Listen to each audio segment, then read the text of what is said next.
the U.S. has shown over the years that it has rebounded from different situations in a very positive way, and I hope that this will also be the case. What did you write in your letter to President Trump shortly after he was elected? I was hoping that the U.S. would still be a significant actor in not only the fight against climate change, but would help still lead the effort in keeping our oceans as healthy as possible. And that was because I know that, and I know this firsthand because I was able to attend different conferences where Secretary Kerry was present, and these were very significant conferences for a better understanding and better governance of our oceans, and some great measures came out of these meetings. And so I was hoping that the new administration would still carry on with that effort. Did he respond? He has not responded yet. Your thoughts on the U.S.'s decision, President Trump's, to try to pull out of the Paris Agreement? Well, of course, it's a terrible shame. What was very encouraging is the reaction by governors of certain states, by the mayors of certain large cities in the U.S., and by different business leaders, that they would stick to what they had committed to, and that they were determined to cut their carbon emissions by a significant amount.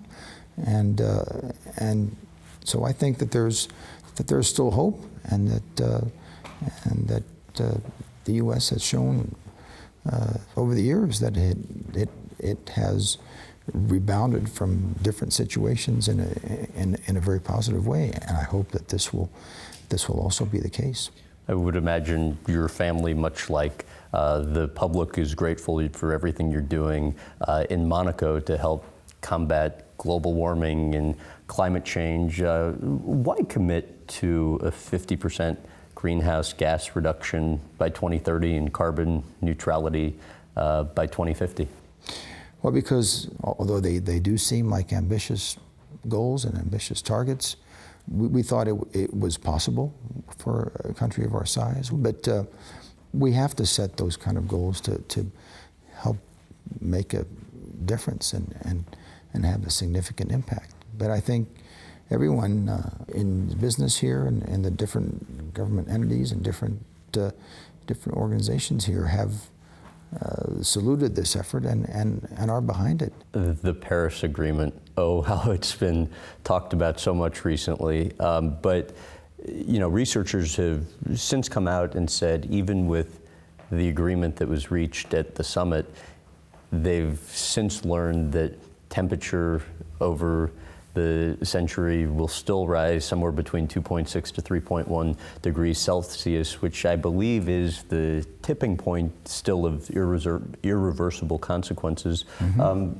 So what else do you think needs to be done to help combat this?